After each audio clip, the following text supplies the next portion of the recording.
Hello, everybody. You're listening to the Big Chill Podcast. This is episode 430, The Curious Case of Kyrgios.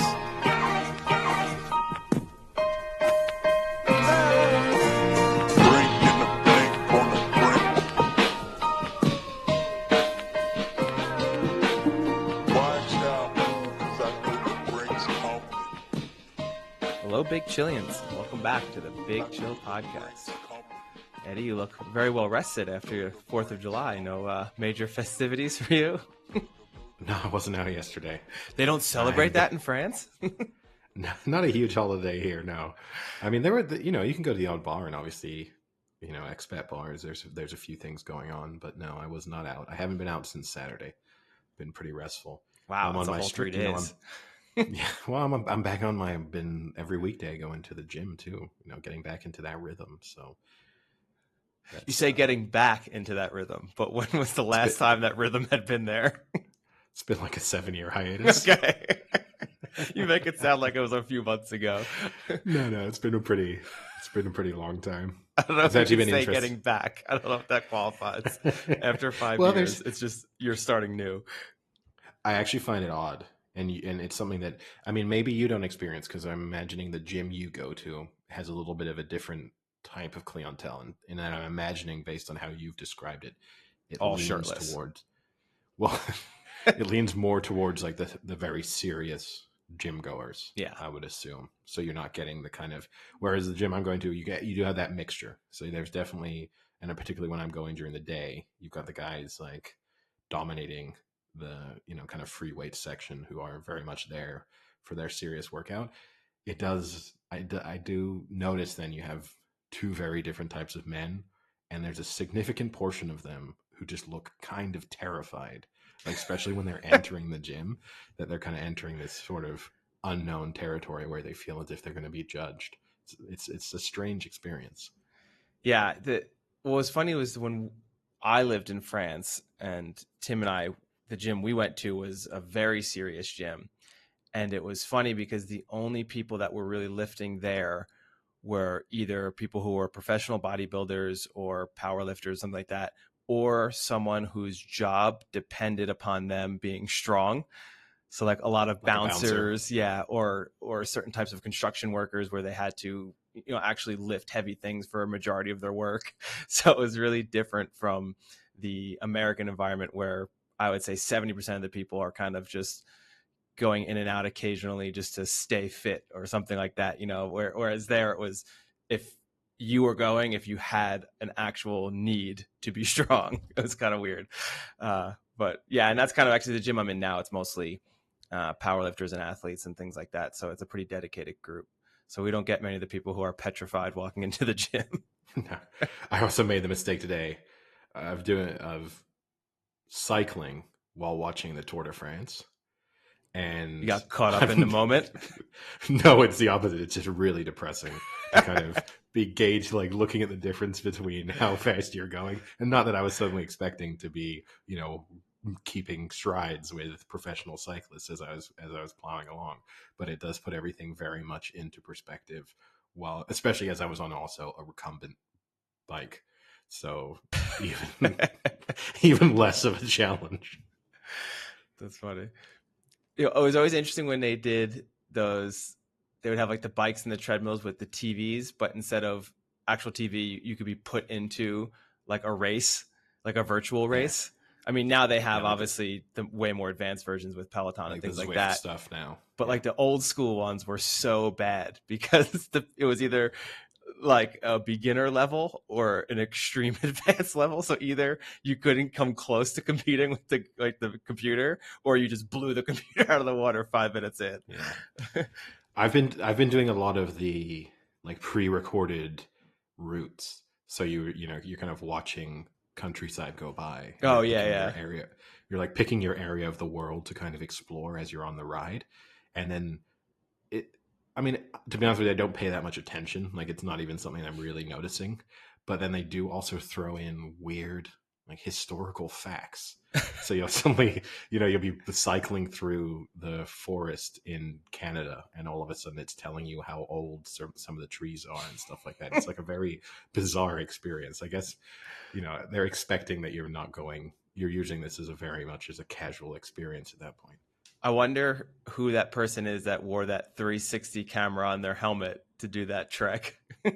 Well, that's actually the interesting thing, because when you see the recordings, there are other people obviously on the hike or whatever they're doing. Yeah. And so you'll see people kind of interact. They obviously realize that this person is recording something, because sometimes they'll also just reach the end of something and you're just overlooking, like you're at the top of a mountain, and you'll get 15 seconds of just kind of looking around, and you'll see people kind of stand in front and wave. As they kind of obviously are figuring out what's going on. Imagine figuring it out too, like what you're being recorded for, and then being able to go and see yourself in that. That would be cool. That would be so funny. But yeah, it's like the Google Maps cars that you see driving around. Yes. Yeah, I was once able to spot myself on my street on Google Maps, and it's surprisingly exciting. Like, you don't want to admit that it's kind of exciting when you see it, but it is, as stupid as it is, it's sort of exciting. Well, speaking of exciting, Eddie, I had so I read this article and I wanted to get your opinion on it. At what time point you would have participated in this, what I thought was quite exciting. So many airlines now, they're canceling flights like crazy. And Delta recently upped the amount that they would offer for you to get off an overbooked flight up to $10,000. That's the new max that they'll go to at the very end. So there was a 1 hour flight from Cedar Rapids, Michigan to Minneapolis, Minnesota. And it was overbooked, and they started the bidding at $5,000 to get off of this flight, which then they'll put you on the next one that's available. So it's not, you're not paying for the flight, but they were going to give you $5,000. And they said, if you have Apple Pay, you'll get it within seconds.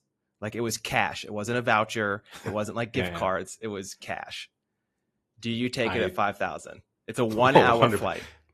Assuming that I'm not, there's not something very important that I'm trying to get to. And it would have to be super important. It would have to be like wedding, funeral, business meeting. I have to. Someone's sick. Miss.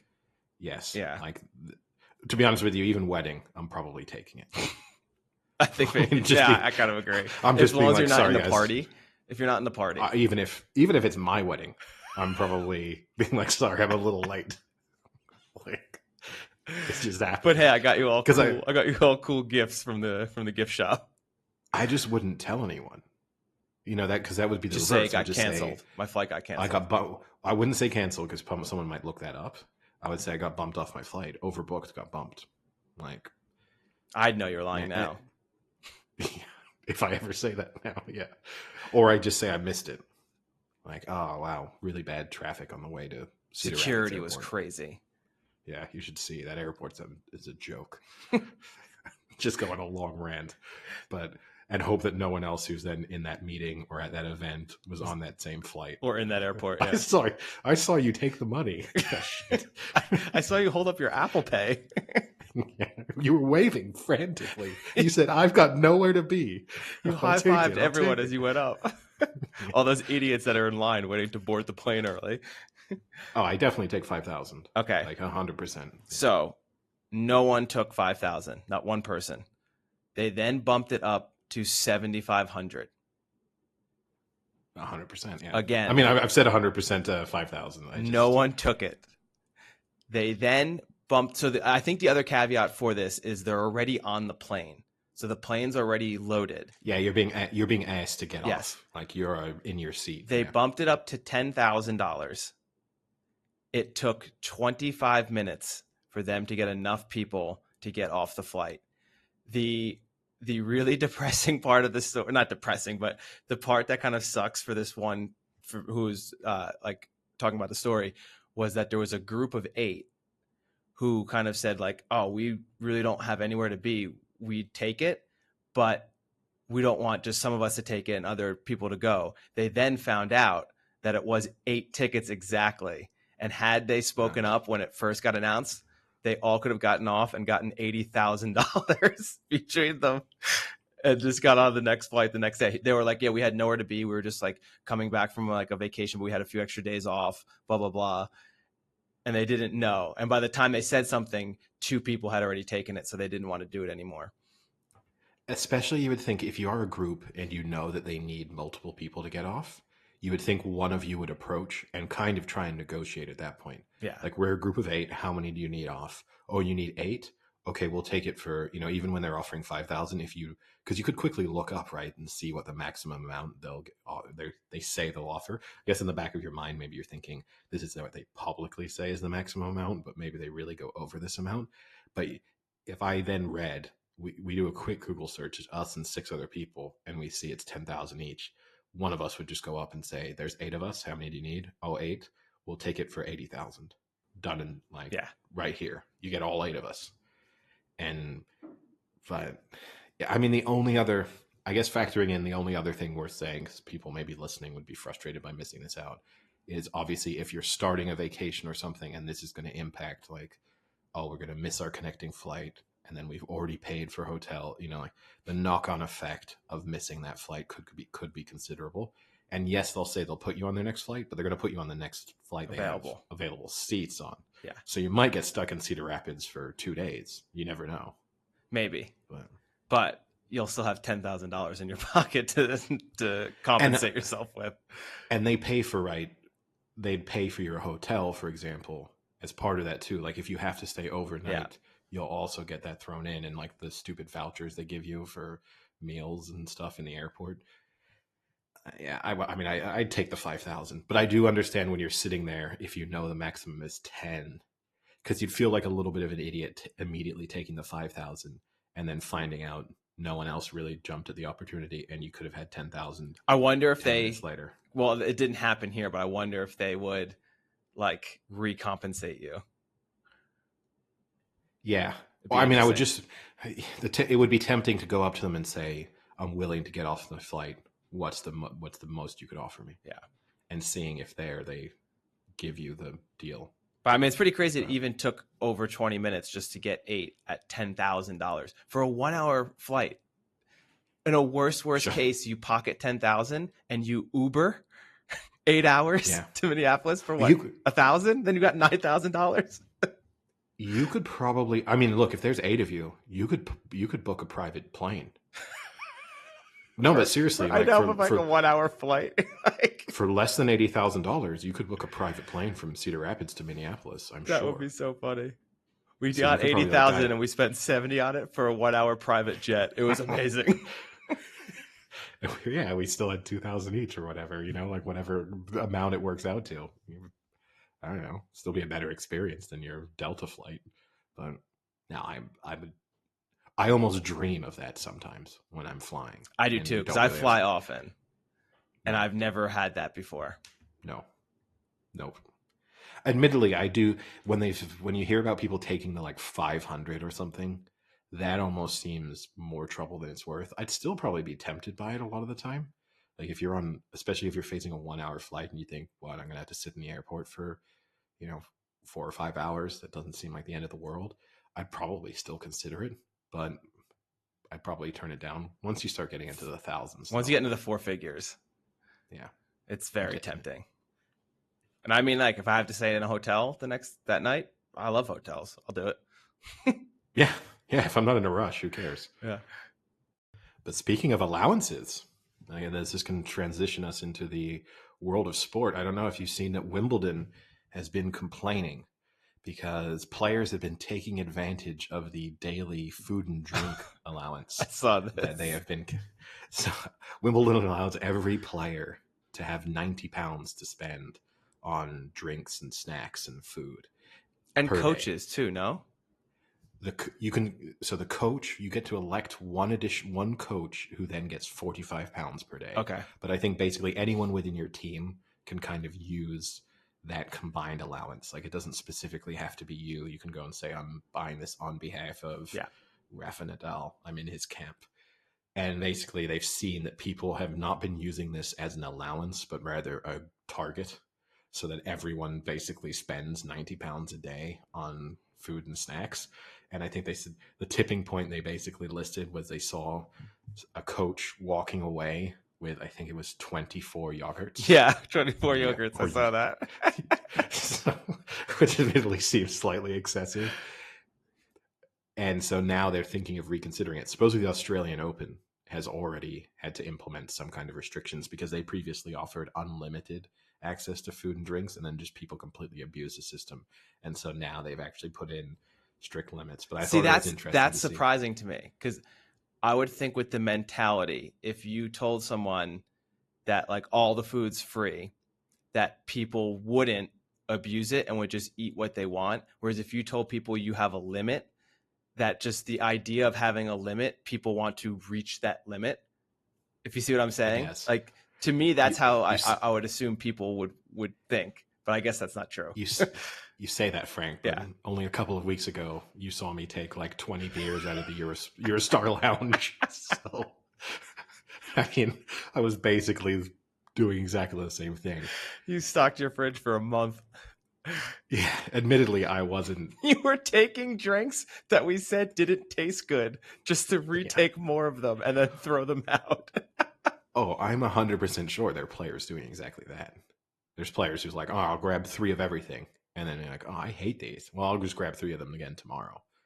But I, I mean, it kind of surprises me. It doesn't surprise me if you're a low ranking player, I can understand taking all of it.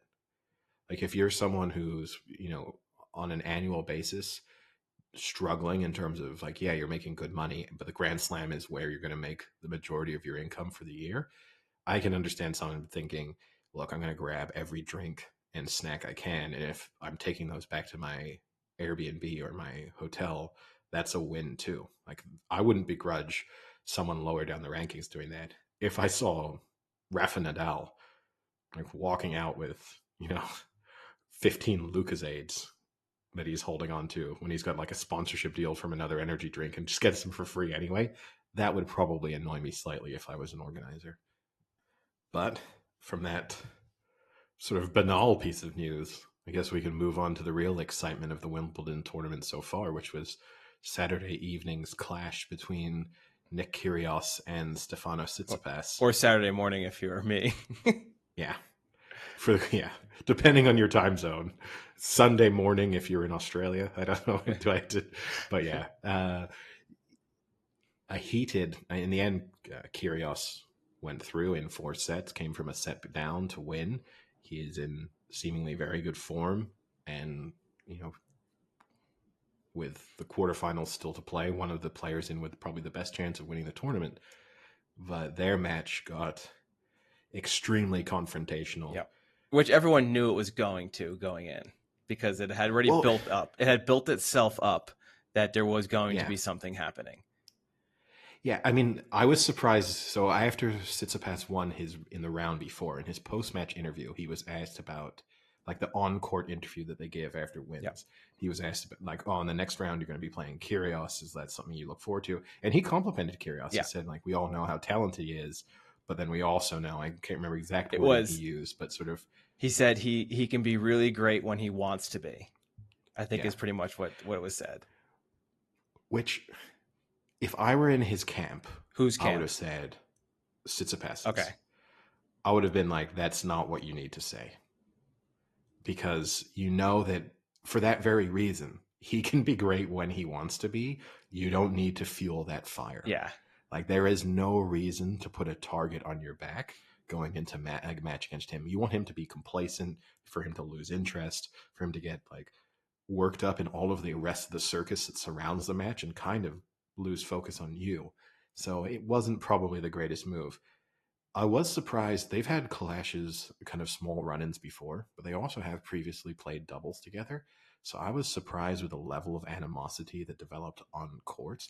So for those who didn't watch... Well, before you get to that, though, I wanted to fast forward, too, because I think Kyrgios said in his post-interview that he's good friends with his brother as well, or something like that, he said. He said he's really close with his brother. Yeah, Tsitsipas' other brother plays professional tennis. So that's why it's even stranger to me, because it seems like there is some sort of relationship there, whether even if it's through the brother, but still, like it's not as if they don't have never interacted off the court. Yeah, I mean, and the on the court events, in a way, for a match involving Kyrgios, they weren't that stunning. I mean, the real talking point was after losing, I guess, the second set. I think it was Tsitsipas hit a ball into the crowd without really looking. It narrowly missed someone's head, hit the wall, and then bounced into someone. At which point, Kyrgios pushed very hard for Tsitsipas to be defaulted, which I have to admit is kind of an unusual scene in a professional tennis match. Just how worked up Kyrgios was in I mean, arguing, asking for supervisors to come on court, and basically really pushing for the fact that So now, Tsitsipas what's would be it mean to defaulted. be defaulted?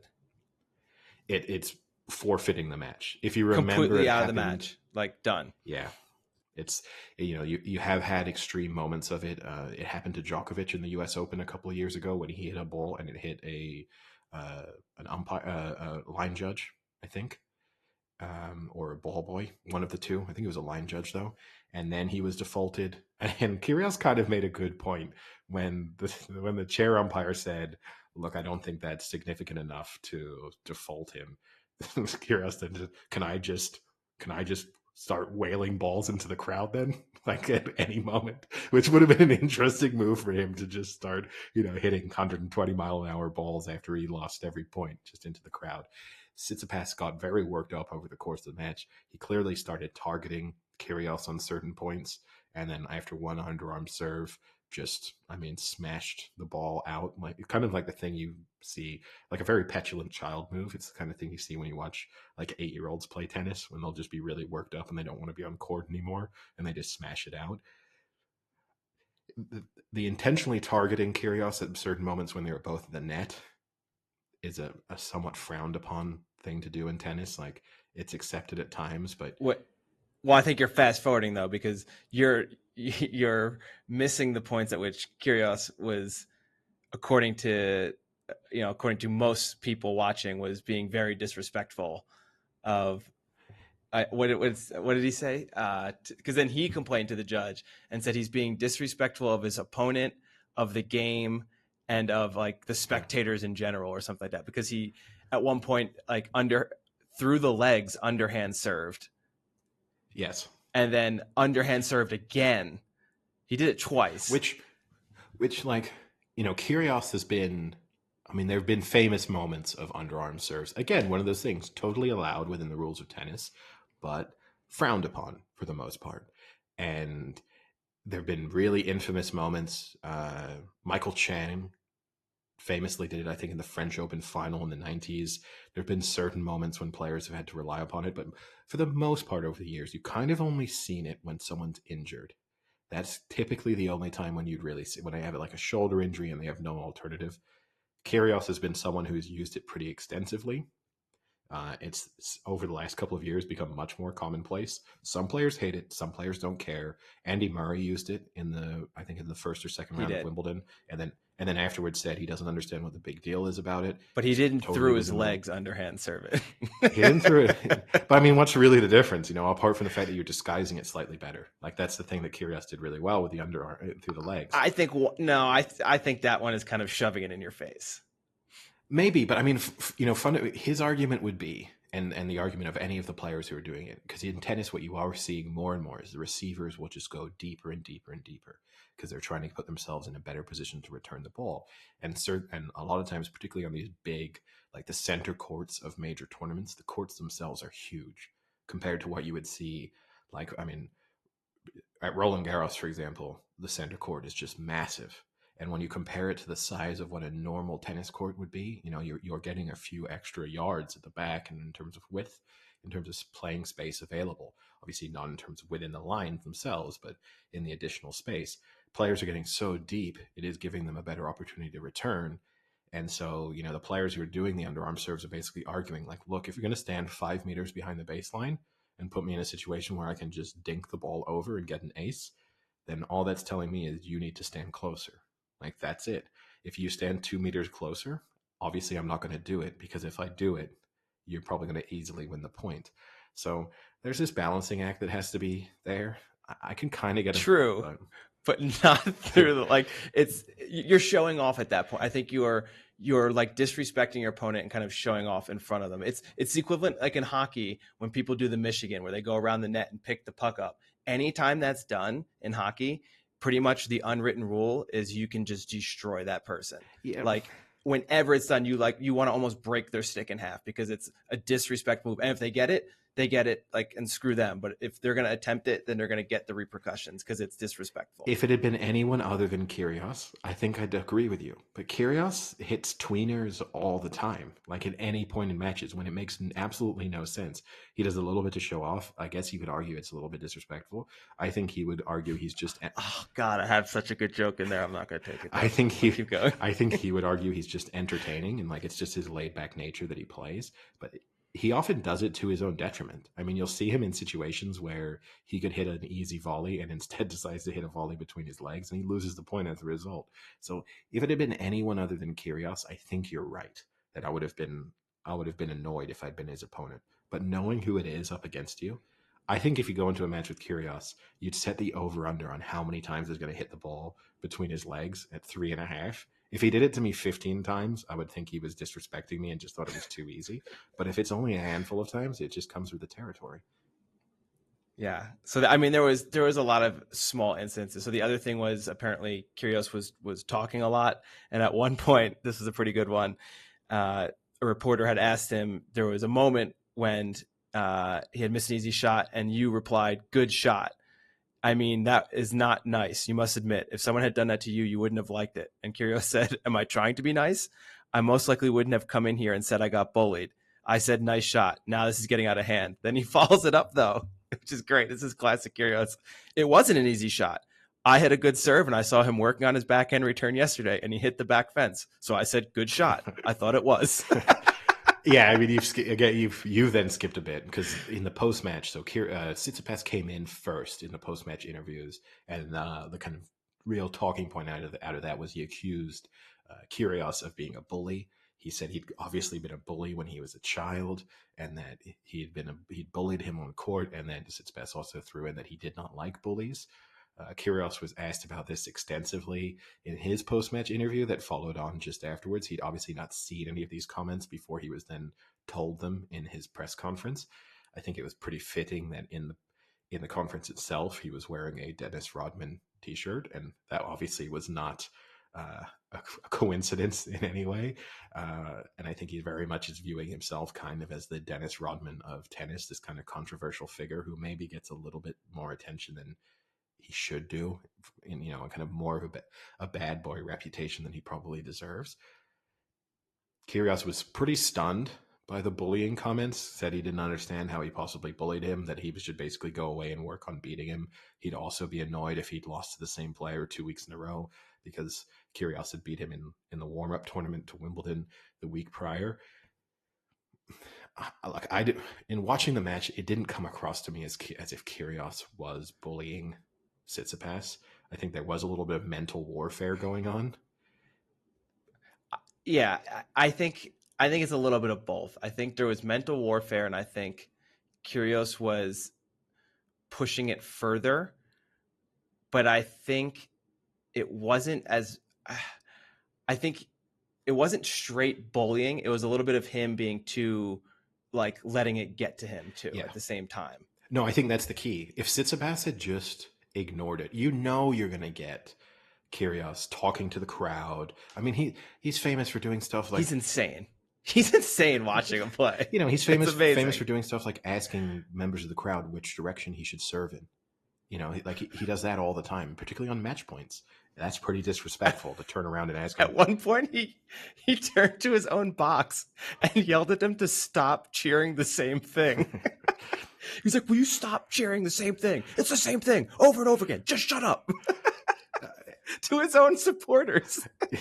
And, it's tough because I think, personally, I'm a fan of him for the most part. I think he makes tennis more entertaining. And I think when you have figures like him within a sport, you have to accept that you're going to like maybe 80% of it and there's going to be 20% you don't like. but that you can't pick and choose. That you're just going to have to, like in order for him to bring that level of entertainment, there's going to be some moments that you wish sort of didn't happen. And I think we saw all of that. He hits incredible shots. I think he's the most talented tennis player in the world. I actually don't think it's close. It's just his hand-eye coordination, the touch and feel he has for a tennis ball. Like, I honestly, if he had the kind of, he's one of those classic players. If he'd had the motivation and dedication of a Roger Federer, I think he would just be winning tournaments pretty much every week. But he doesn't, and that's part of his charm. And it's frustrating, and I do think it probably leads also. I think he kind of does have a level of disdain for his opponents at times, because I think, and he says this openly, he doesn't train or practice. He kind of just turns up for tournaments, and I think he falls into that category of players where it's like he has so much natural ability that he's almost dismissive of these players. Like, I think he probably looks at someone like Tsitsipas and thinks, "Look how hard you work to not be able to beat me." Yeah. Like I literally roll out of bed. He's famous at Wimbledon for going to the same pub throughout the tournament, like the night before matches, and drinking with people. He, will like play FIFA until 3, 4 in the morning the night before a big game. Like, he just doesn't care. And I think there's probably part of him that then looks across the net and thinks, I'm doing everything possible in a sense to be unprepared for this tennis match, and you're still not beating me. Yeah. Yeah. And, I wonder too if some of that is like what you're saying, or if some of it is he just mentally can't, like, I don't know if it's that he doesn't want to be like that, or if mentally he just can't, because like it's difficult. They get blurred. He'll put up that persona of like, I don't want to be like him, I don't want to train hard, but it might actually be that he mentally can't do it. He's just, and it's funny too, because they were talking about coaches, and at one point he was screaming at his box again. And I think John McEnroe was like, and that's why he doesn't have a coach, because he would quit every week. Yeah. Yeah, true. And I think you're right. I think he probably uses it a little bit like a crutch. Like, it's a great excuse, right? And I think probably everyone can almost relate to that. There's been moments in everyone's lives where, whether it's at school and kind of like not studying for a test or whatever it is, like you've intentionally not prepared properly, knowing that then if you fail, like that's the excuse. And he's Yeah. almost using that within tennis, knowing that he'll be successful enough purely based on raw talent, but that it would be more, maybe it'd be he doesn't have the ability to just do that grind, and that's obviously still, there's the mental sort of fortitude it takes to have the kind of Roger Federer constantly working on your game approach even after a ton of success. It is a gene that not all of us possess. But then there is the other side of it too, which is, if you do everything you can to put yourself in the best position to win, and then you lose, that's a much more crushing defeat. Whereas if you're him and you go, oh, that was a disappointing loss, but I did go out to the pub last night and I did play video games until 3 in the morning. So, like, should I be expecting to win? I guess not. Like, it's a lot. Yeah. It's an easier pill to swallow. But yeah, you're right. He has no coach, which was also interesting, for a guy who does flaunt the rules of tennis. Obviously, tennis, the ATP Tour has decided, like in the last few weeks, decided to allow the introduction of in-match coaching. And Nick Kyrgios came out. He's a big opponent to this, even though he's admitted that it goes on constantly. Because you can't. But he's like, he doesn't have a coach. He's like, this isn't fair. Yeah. His argument was then, which I think is a fair one, he wasn't necessarily using himself as the example, but he was like, well, think about the lower ranked players who can't necessarily afford coaches, or who certainly can't afford to have coaches be present at all times.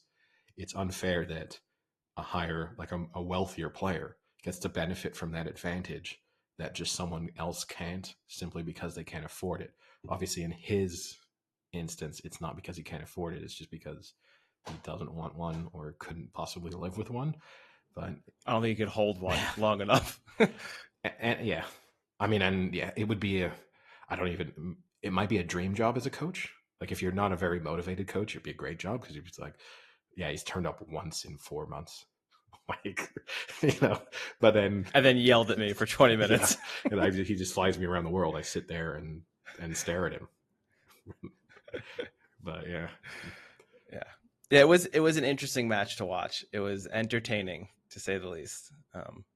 And then his next match was actually, for his level, very calm. I mean, there weren't Yeah. many incidences at all. And, he played well. He was down, 2 sets, right? And came back, and 2 sets to 1, and came back and played really well. Yeah. No, he's playing extremely well at the moment. It's just that you just can't believe. And Wimbledon is his favorite tournament. Grass is definitely, undoubtedly, his best surface. It really suits his game in terms of the strength of, his serve, his forehand, and he's so good at the net. Like it's the surface he's most suited to. But it's just hard to believe.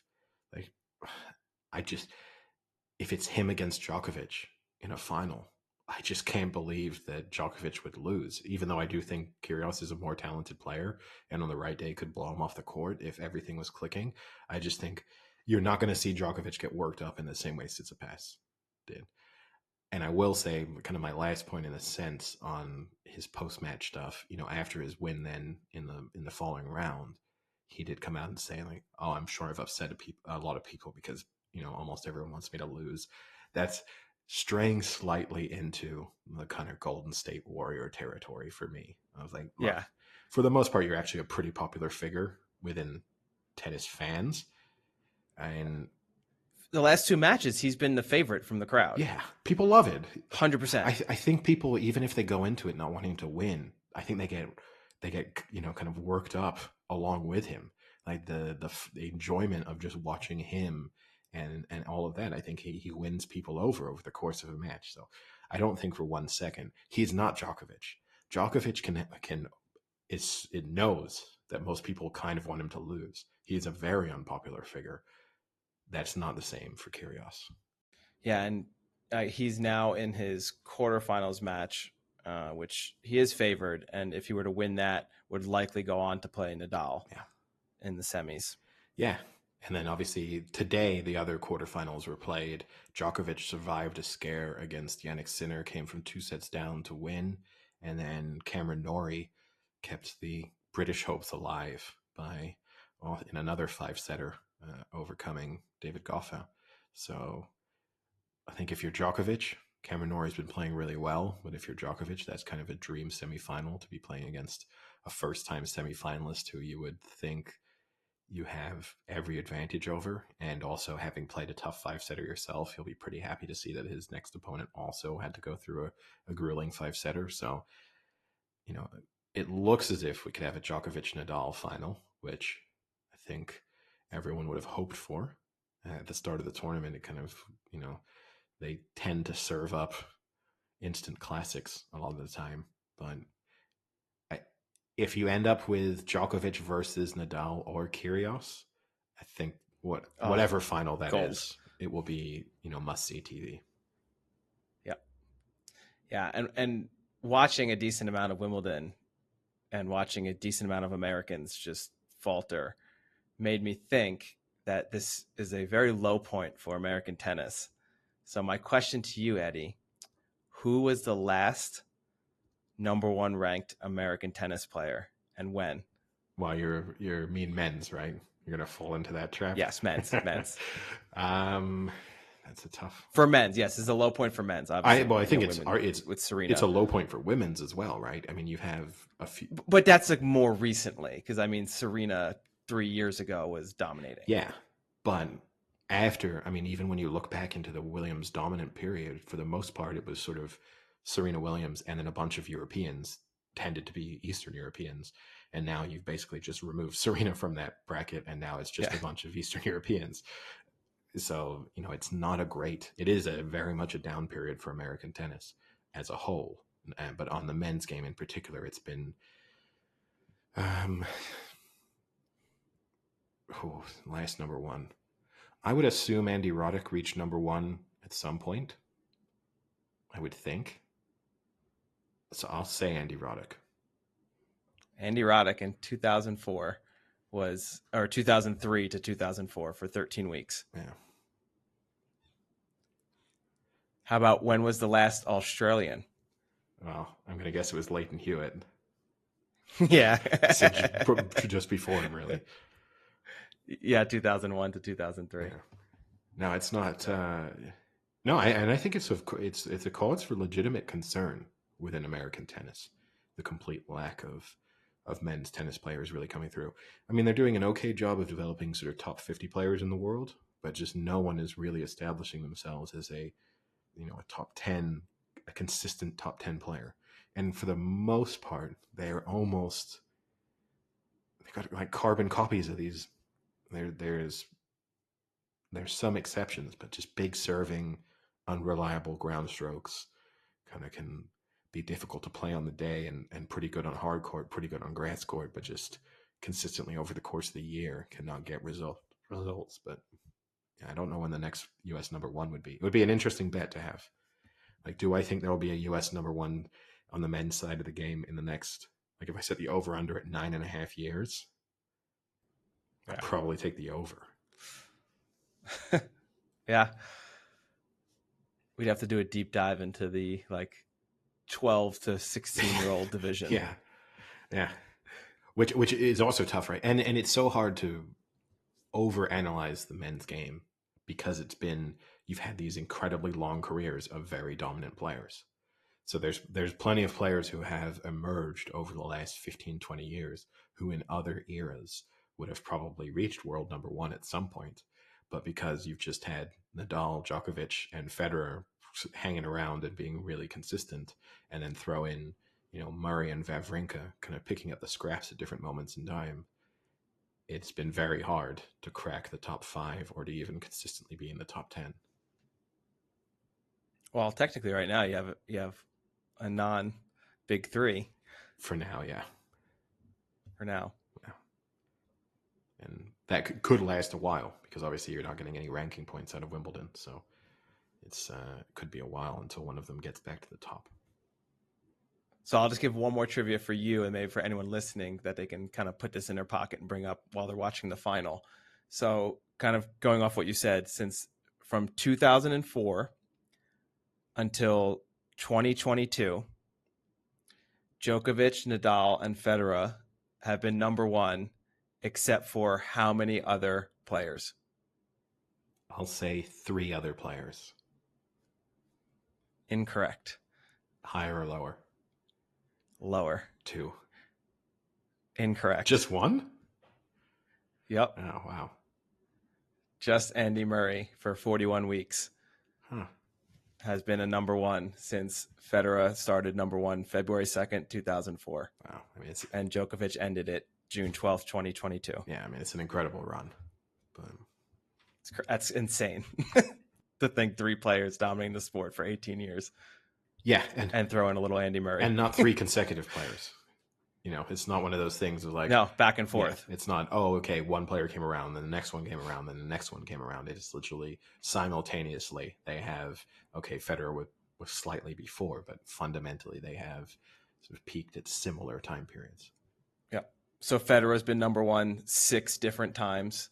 Nadal's been number one 8 different times. And Djokovic has been number one 6 different times. That's how much they've transferred back and forth. That's insane. Now, do you think golf would have been better in the Tiger Woods era if that had also been the case?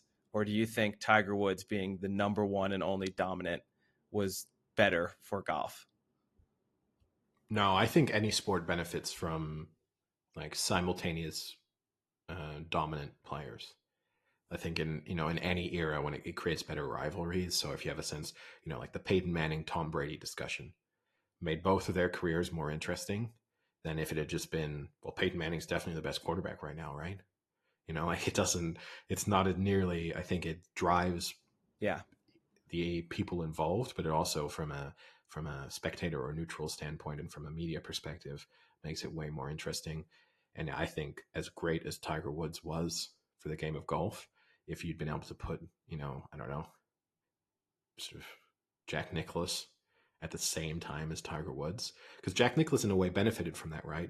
Over the course of his period of activity, he was up against, I think, far more golfers who would go down as, all-time greats than what in the end Tiger Woods has ended up facing in his sort of prime period. So yeah, I think I think the easiest sport to see that in is something like boxing, where you need 2 great fighters at the same time in order for it to be interesting. It's not interesting to just watch one guy, like dismantle opponents. And it also makes it hard to judge just how good was he, because or she, because you're not getting really tested. But yeah, I think every sport rivalries drive everything.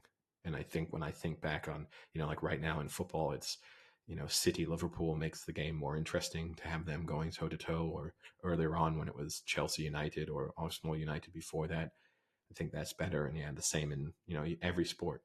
You could almost argue that the Bulls kind of suffered from that. Like the fact that in the 90s Bulls, they kind of came about at the end of a few teams' dominant period, and then maybe before the Lakers then were able to establish themselves as a really good team, and beating the likes of the Jazz and the Phoenix Suns, and it wasn't maybe quite the achievement that they would have had in different eras. So, kind of just quickly piggybacking off of that, we did a lot of the Live Golf Tour talk, and the first American or tournament in America of the Live Golf Tour took place in Portland, and it was won by Brandon Grace, the South African. So South Africans winning every week so far.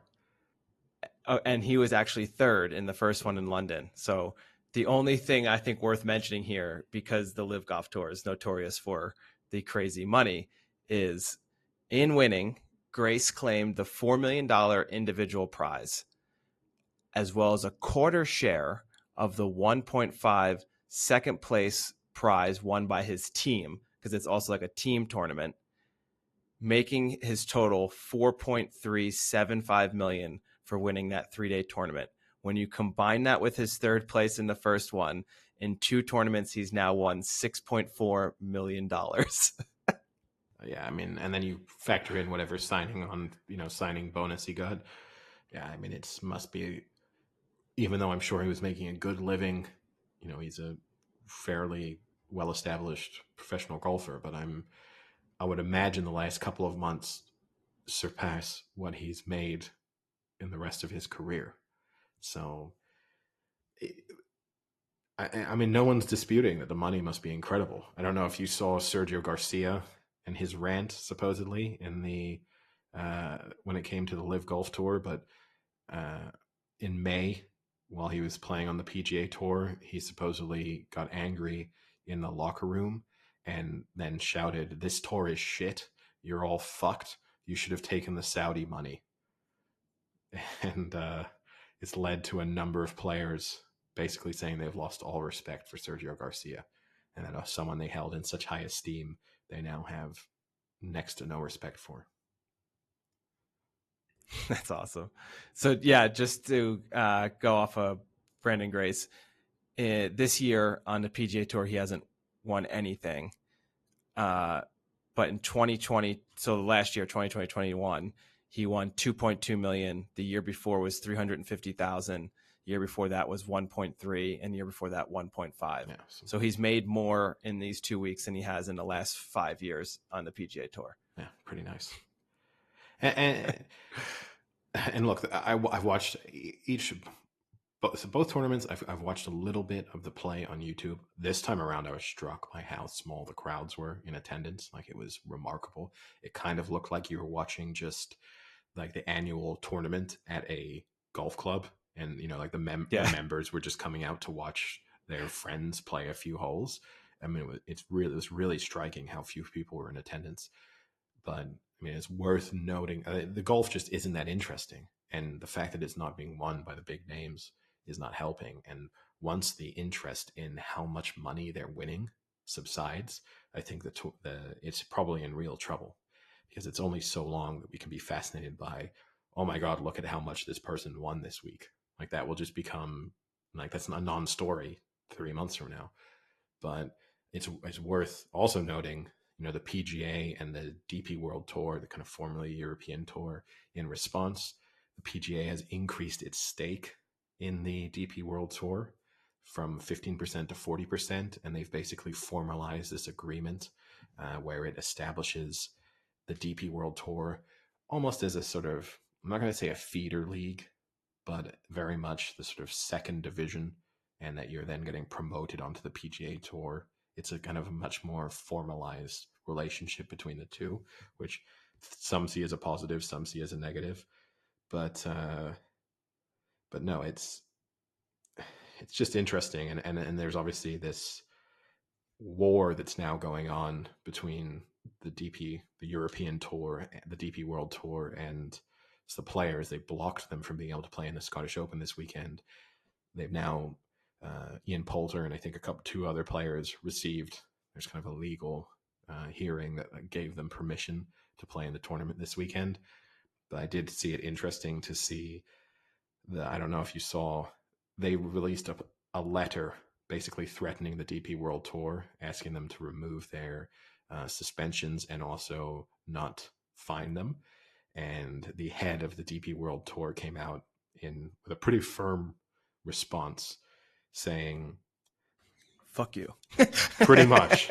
I mean, if he could have added this to his statement, I think so. His name is, he said, many of the,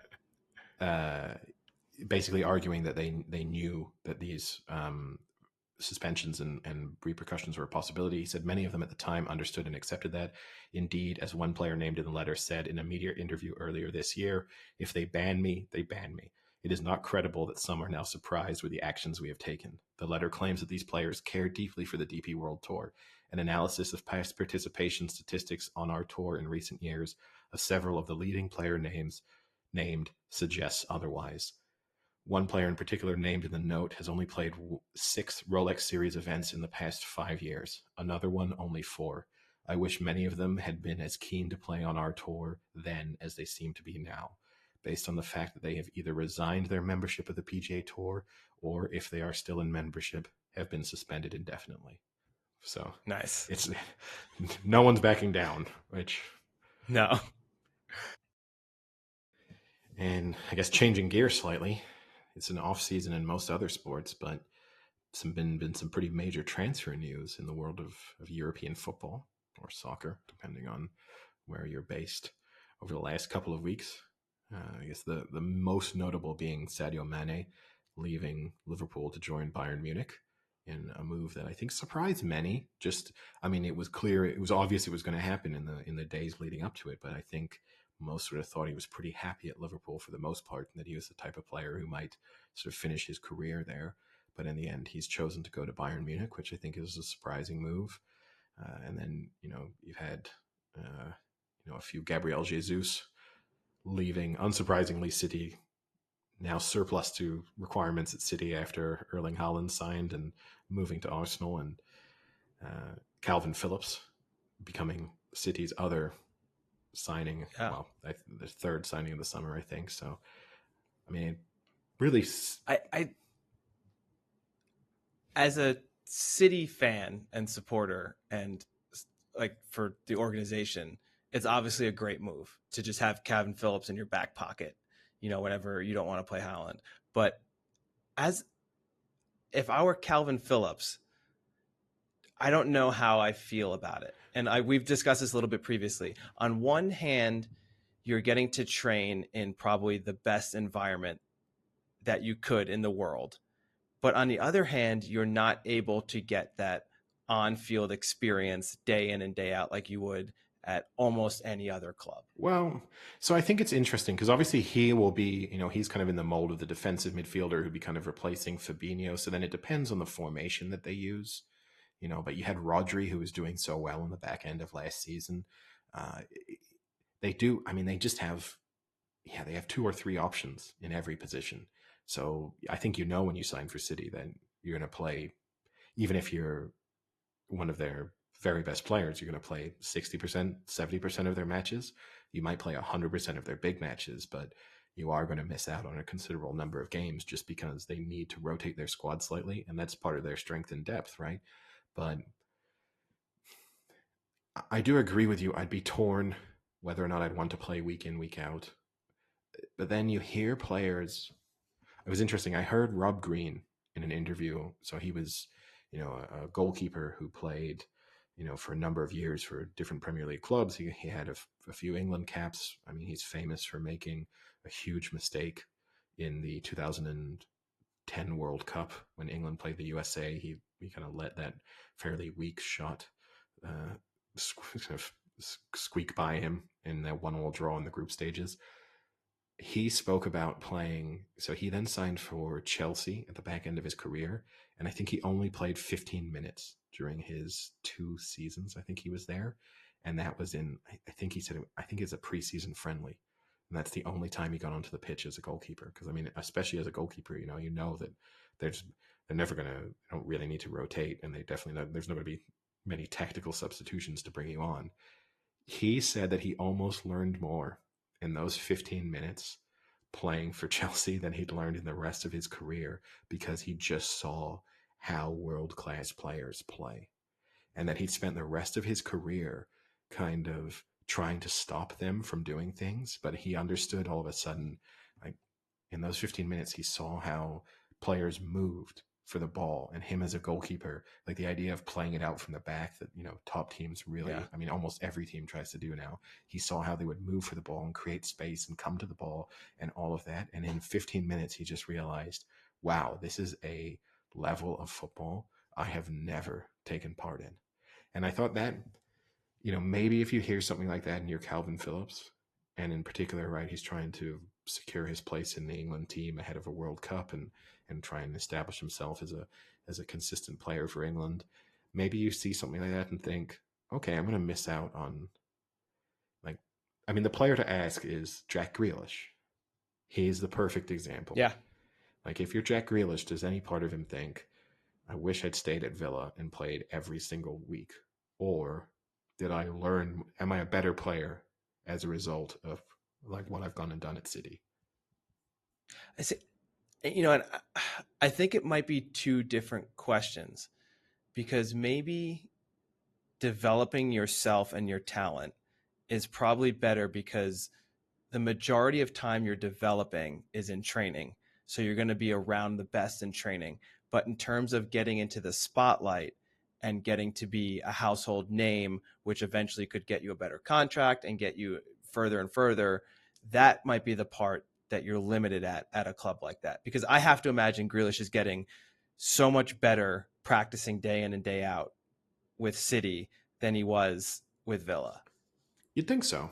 You'd think he's learning from other players, the standard of coaching, you would imagine. I mean, not that it would bad. I mean, right now, just looking at his Instagram pictures, he's definitely getting a great training workout with his shirt off in Greece. He's getting by himself, in but Vegas. Different story, different day. He's getting a lot of backlash for his summer choices. So I think there's a little bit of pressure on Jack Grealish to deliver next season. As much as he handled the back end of last season in terms of, admitting that it maybe hadn't been everything he had hoped, but he was still delighted to have won the league and played his part in it. I think if Jack Grealish doesn't follow that up with a better season next year, there'll be, particularly if he has a disappointing World Cup and a disappointing season for City, I think there'll be a lot of people questioning the price tag and also the reputation. Yeah. And I guess another one in a similar boat is Richarlison, right? Who's signed with Spurs and is going to kind of sit behind Harry Kane, no? Yeah. I mean, and look, I think for him, it's a no-brainer going from an Everton team that was struggling to Spurs. I think the question from Spurs' perspective is that really where they needed to strengthen? They have so many attacking options already. Really, what they need is probably someone who can come in and I mean, maybe if they change the way they play slightly, Richarlison can help give Harry Kane a little bit of a break sometimes. But I mean, it creates a frightening front three for them if they're able to get it to work with Richarlison, Son, and Kane. That's a really dangerous attacking front three, but you still question defensively and in midfield. Yeah. But I feel like as a forward, you just want to score. And if you're not getting in the match, you can't, like. Yeah, I mean, I would expect Richarlison will play pretty consistently because I think they'll try and find a way to have all three of them on the pitch. Maybe not in quite the center, the kind of role he might have had at Everton. Or, I mean, we're one injury, right, from either of them, and it's a whole different game. And it's a World Cup season. So all these teams will have to be factoring in, they'll need to rotate their squad even more because they're going to have to throw in a major tournament in the middle of the season. So, I think everyone would have to keep that in mind, that it's probably worth having a bigger squad this year than any other year. But I mean, there's some interesting moves. It just seems to me like my mind would be blown if City don't win the league.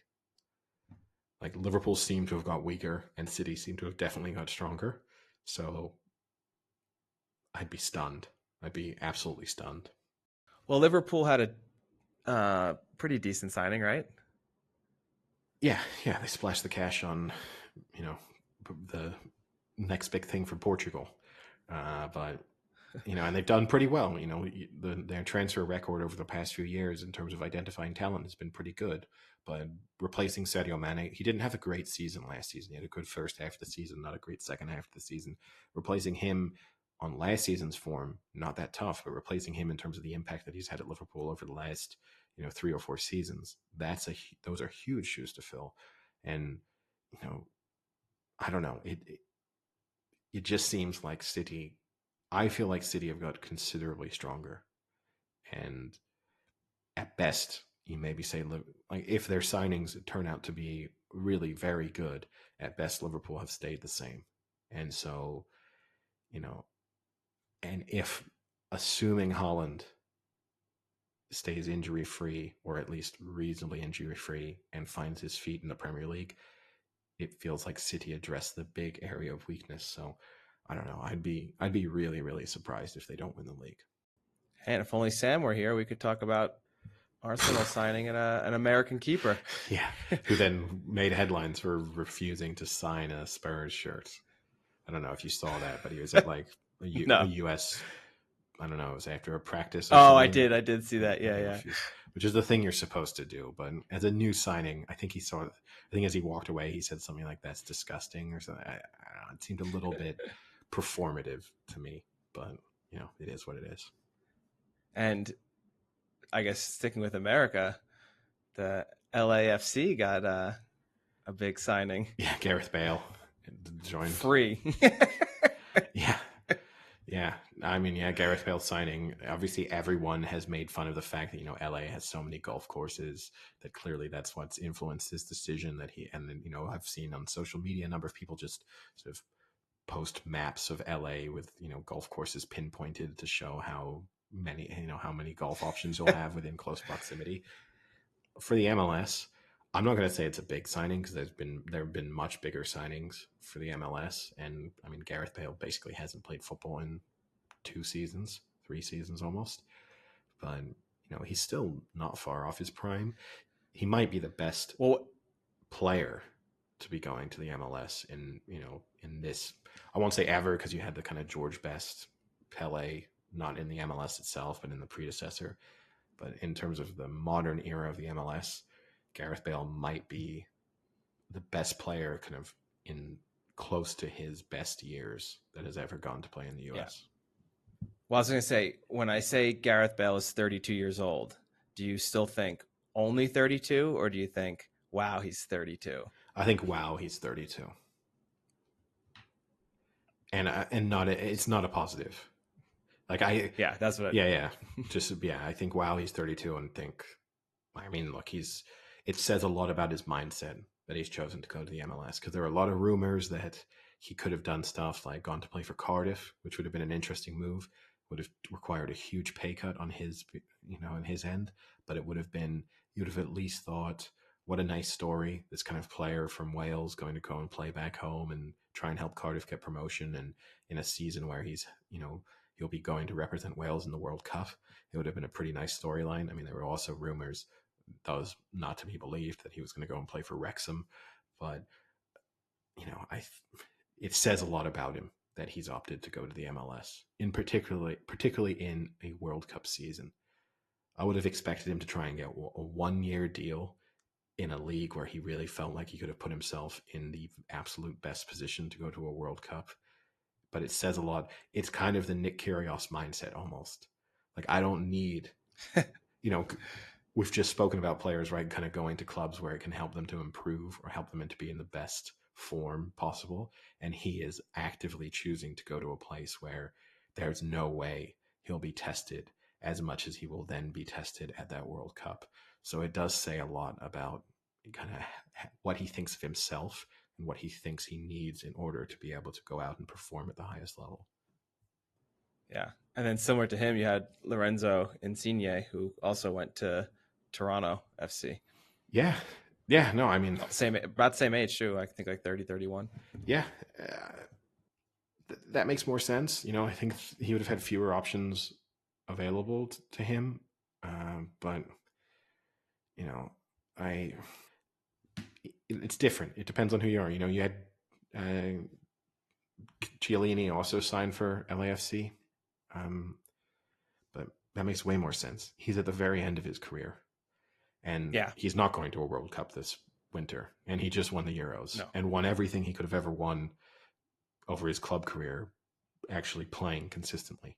So he has nothing left to prove. So you can understand for him thinking, I can understand the players going to the MLS and be like, I want to delay retirement slightly and keep playing.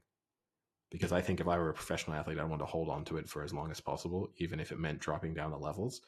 Like if I were playing in the Premier League and I thought I couldn't play in the Premier League, if that meant I had to go and play in like League Two to keep going for a while, I think I'd probably do it. I mean, that's obviously the mindset of someone who's never played a sport professionally. So you may just get too tired and can't be bothered. But I can understand anyone doing that. I would never judge them. But when you're Gareth Bale and you could be continuing to test yourself at a higher level, it seems just a little bit of a shame after you basically sat out for 2 years. But speaking of disappointments, and maybe as our last topic, on previous episodes, I have mentioned Obi-Wan, the TV show. I can't remember which Obi-Wan discussions at this point took place in episodes that never aired. I don't think we've ever actually aired any Obi-Wan, unless it was last episode. No, it was. I went on my rant about Princess Leia's running style, and I don't know. I think that episode did not make the light of day. But you at that point had not seen any of the episodes, and now you have fully caught up on the Obi-Wan experience. I have. So I will relaunch my Princess Leia running rant. Go ahead. I'll give you the floor. I'll ISO you out. The early episodes of Obi-Wan, I didn't actually hate. Like, they were what they were. I'm probably out Star Wars. Like, I'm not a huge Star Wars fanboy of, like I liked it as a child, and it's kind of nice to dip back into the nostalgia. And, but the first couple of episodes were okay. I actually think, and I said this, the girl playing Princess Leia, I actually thought she was a decent actress from the standpoint of like a child actor. I don't think she was bad. When she needed to deliver lines or express emotion, she was okay. It wasn't like it was completely ruining every scene. However, her running, which was a major plot point at different moments in different episodes. Several episodes. Was awful. I mean, and I cannot believe I said this in my previous rant. So if this has been previously aired, I apologize. But it definitely hasn't. I cannot believe that they wouldn't just get her some kind of coach to just be like, look, it will take a little bit of work, but all we need to do is just work on your form slightly so it might look like you're kind of fast. Because when it reached the absolute worst moment was when she is initially, I guess we'll say spoiler alert for anyone who has not already seen Obi-Wan and who intends on watching it, although at this point you are way behind. Yeah. When she is initially captured, that was like something out of a slapstick comedy. Like these guys like running into branches and slipping as they're chasing her through a forest while she's running at probably, I don't know, 2.5 miles an hour.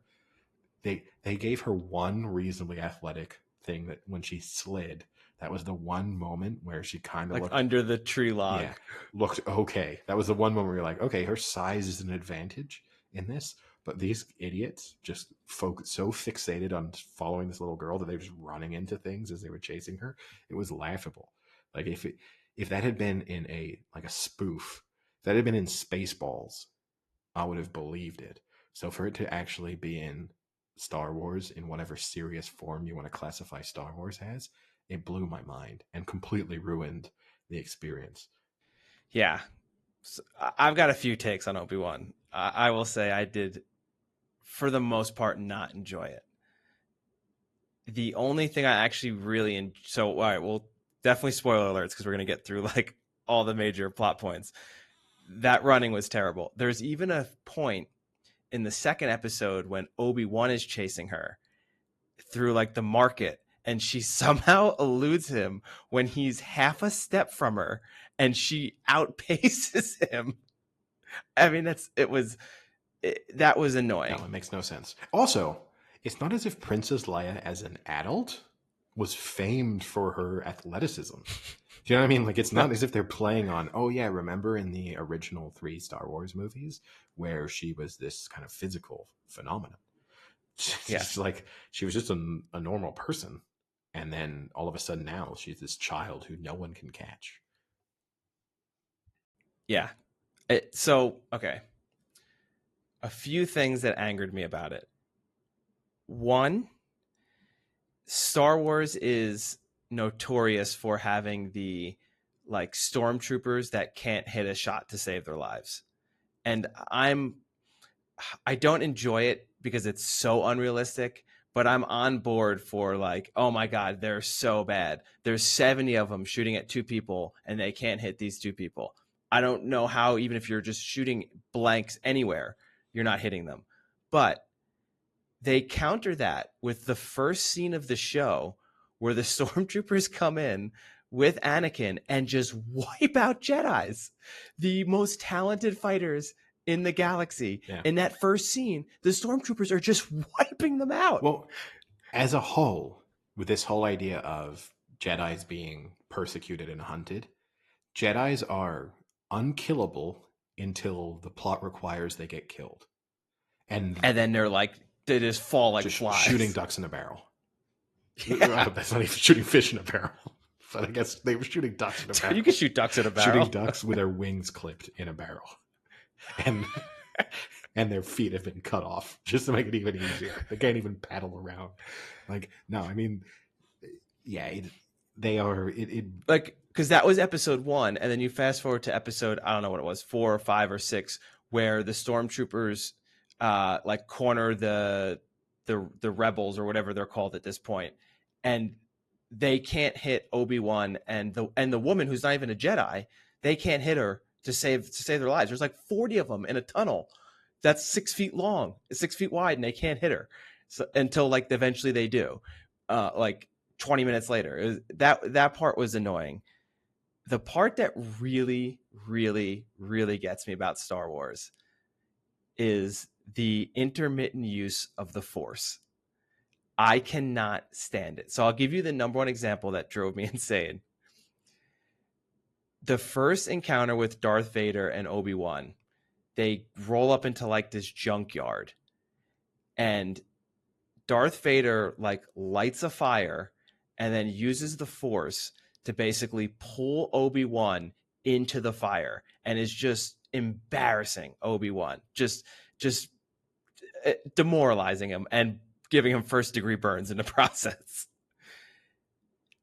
Fast forward 5 minutes later, there's then another explosion and this almost a similar fire that's separating Darth Vader and Obi-Wan. And Darth Vader stares at Obi-Wan and the robot that's collecting him, and all of a sudden can't use the Force to, at the very least, hold him there.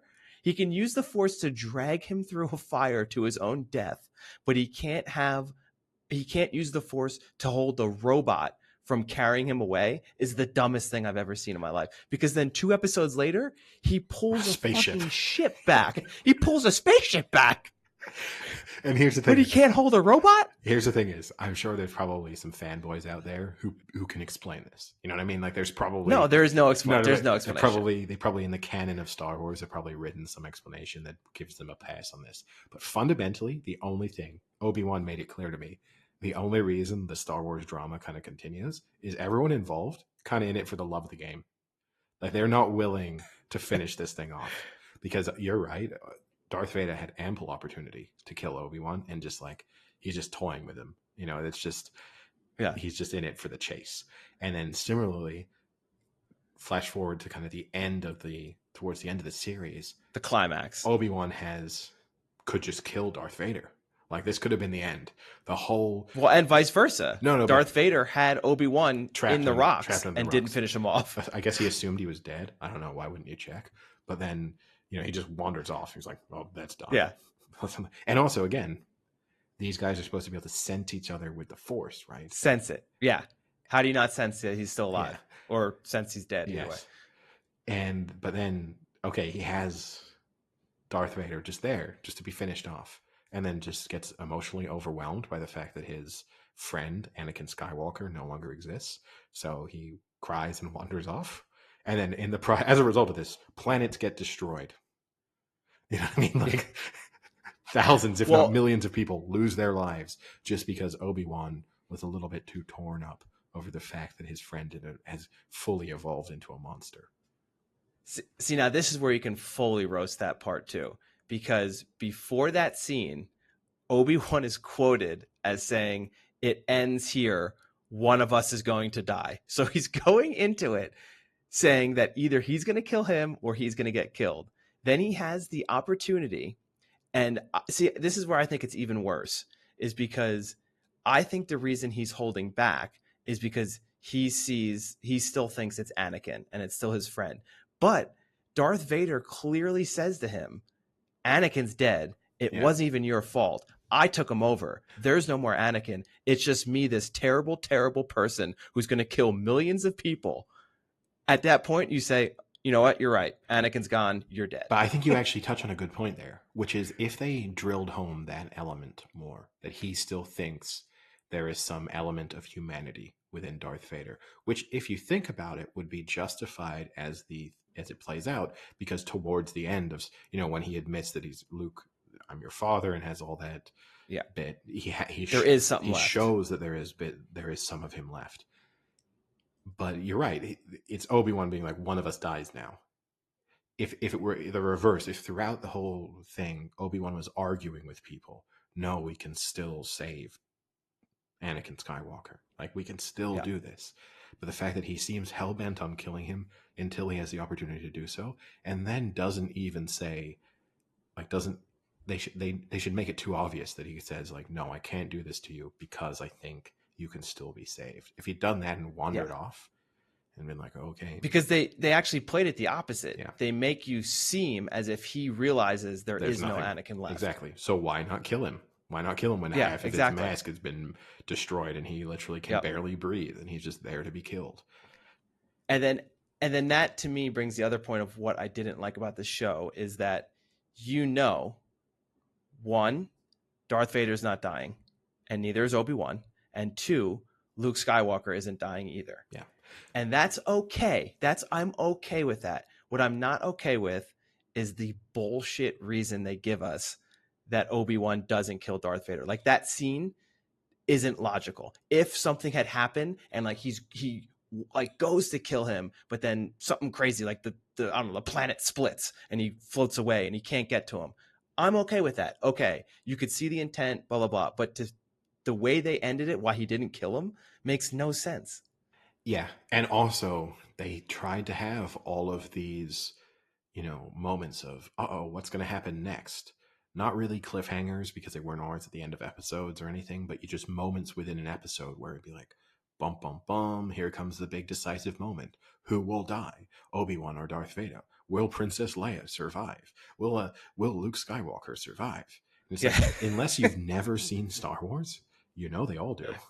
You know what I mean? Like, there's no drama here. Like, unless something mind-blowing is going to happen, it's like, well, we killed Obi-Wan, but he came back to life. Like, like it's something crazy. But, like, they needed to, as much as the show is centered around Obi-Wan, it's where, in a sense, like, The Mandalorian really benefited, because as much as it, and again, I know there's a ton of Star Wars canon that kind of goes behind it, but unless you were a huge Star Wars fan, they're able to, every character was up for grabs. Like, they could do anything to anyone in that TV series, and unless you were really, really into that universe, you were not going to really be able to appreciate what that might mean. Whereas all of the other ones, the kind of Boba Fett, or all of these, the Obi-Wan, or whatever it is that's going to come next, you kind of know where they need to take you. And I think that's the thing. It's like, you can't possibly build real drama unless you are a 5-year-old, 6-year-old who this is your introduction to Star Wars. Like, great. If you are getting to experience the Star Wars universe as it exists right now in chronological order, maybe your feelings for Obi-Wan is different. Like, if your parents are sitting you down and being like, we're going to watch the Obi-Wan TV show first. Well, episode 1, 2, 3, Well, then the Obi-Wan. Yes, exactly. Yeah. Episode 1, 2, 3, then Obi-Wan, then episode 4, 5, 6. Then we're going to watch, I guess, Boba Fett.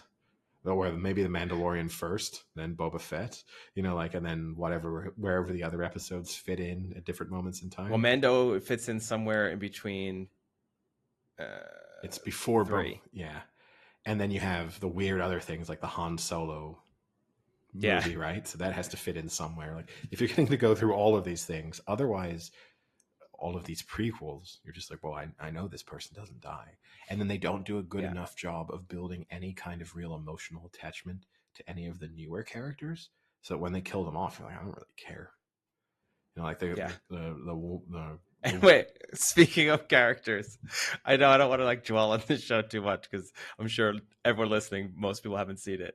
But one of the guys that's leading the rebellion, when Obi-Wan first comes in and he's like, there is no way in hell I'm helping you. And then Obi speaks for 30 seconds. He's like, anything you need, I got you, man. What do we got to do?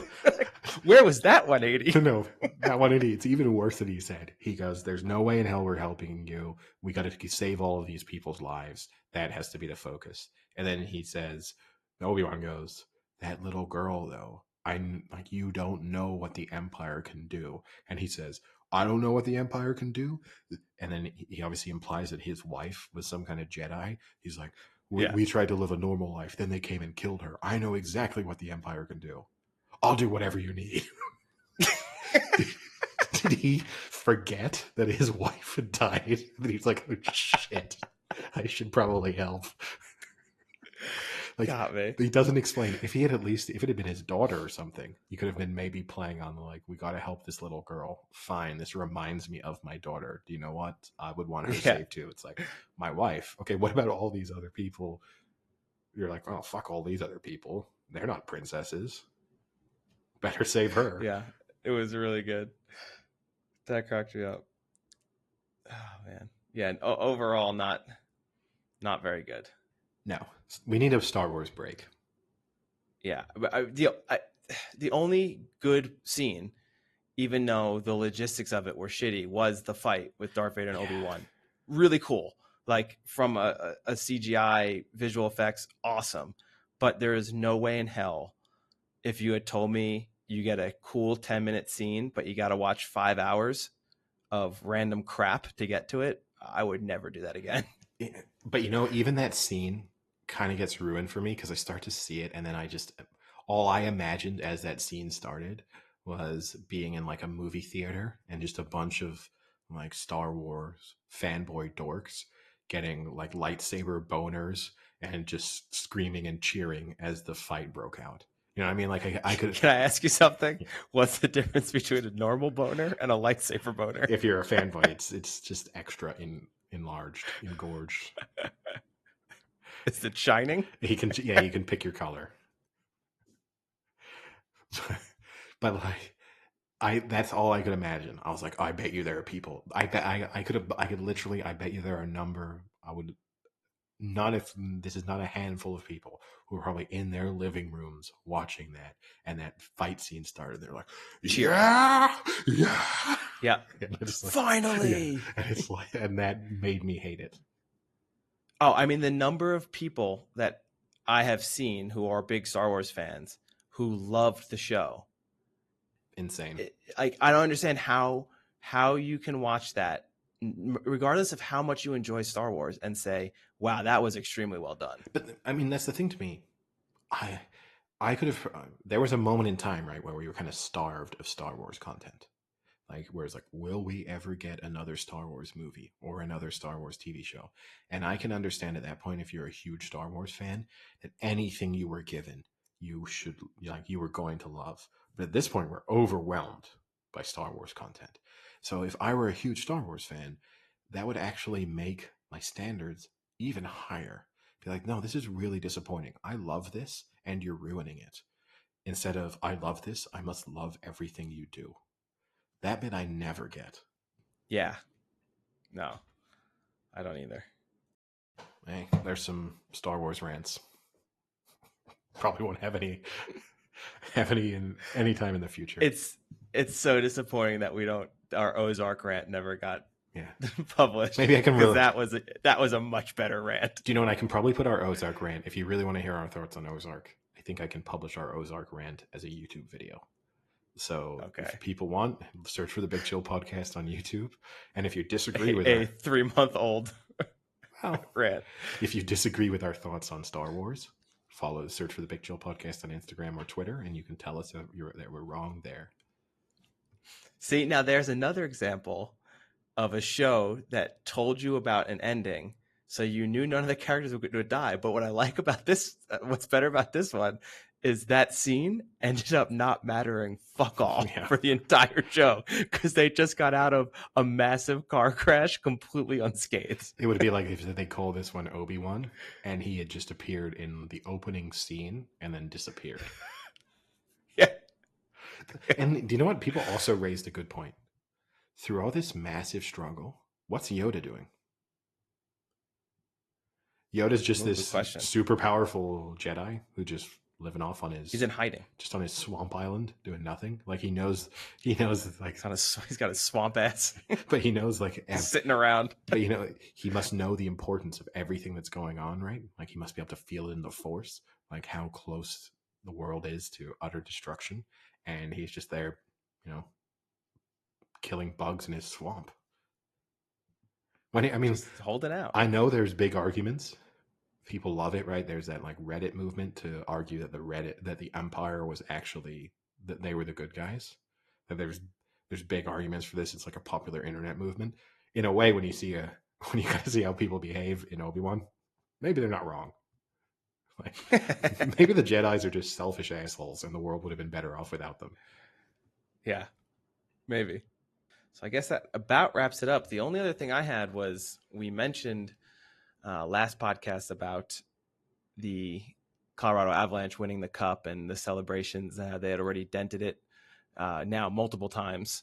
But I don't know if you saw what we didn't discuss. I don't know if you saw the article where the Stanley Cup had accidentally been delivered to a random family. Oh, yeah?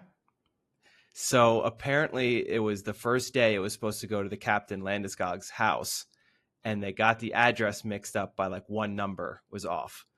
So they rang the doorbell to this house, and they opened the door, and they have a video, and the wife's like, "Who is it?" And the husband's like, "I don't know, but I think it's the Stanley Cup." It's just this guy out front holding the Stanley Cup, and it was like crazy. And they got to take a few pictures with it, which is kind of cool.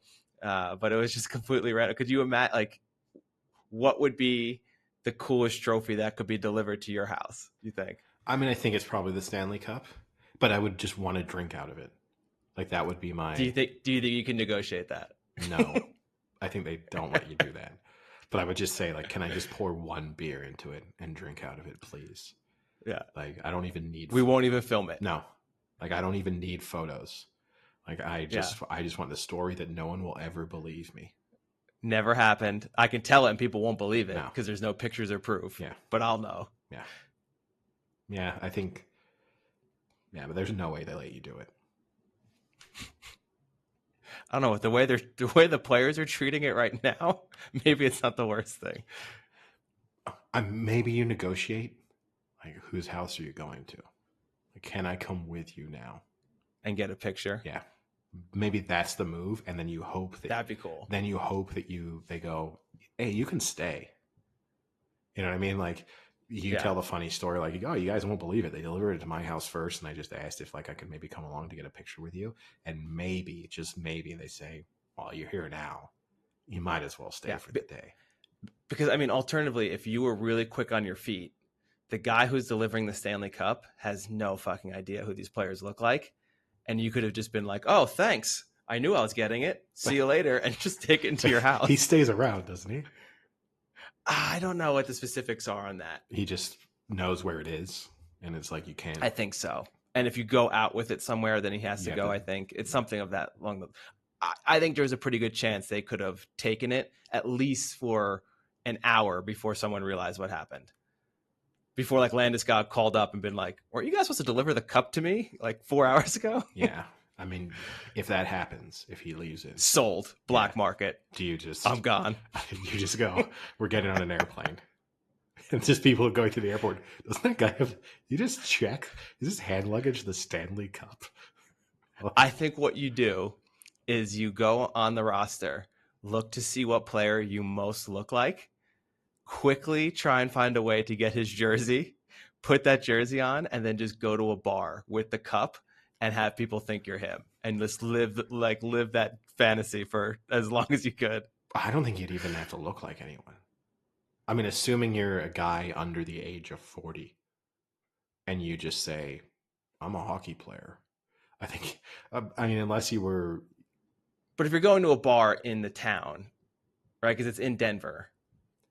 Okay, if they're in Denver, then yeah, you might need. I still think you'd be surprised by how few people, if you just said, like, if you just said your real name, if you were just at the bar and you're like, I'm Frank Duca, I'm like, I barely play, but I'm on the team, and this is my day with the Stanley Cup. I think most people would just, because the Stanley Cup's there. Yeah, you'd be a real asshole to be like, I don't believe you. It's like I have the Stanley Cup. Or you just plant that guy in the audience and is like, hey, that's so and so, and then boom, it's good. Yeah, just get your brother to walk in. Oh my God, yeah, you're my favorite hockey player. Yeah, I loved you in college. It's such a shame you've yet to make it on the ice. Well, he had to make it on the ice to get on the cup. All right. Well, with that, I guess we'll wrap it up. I'll talk to you later. See you.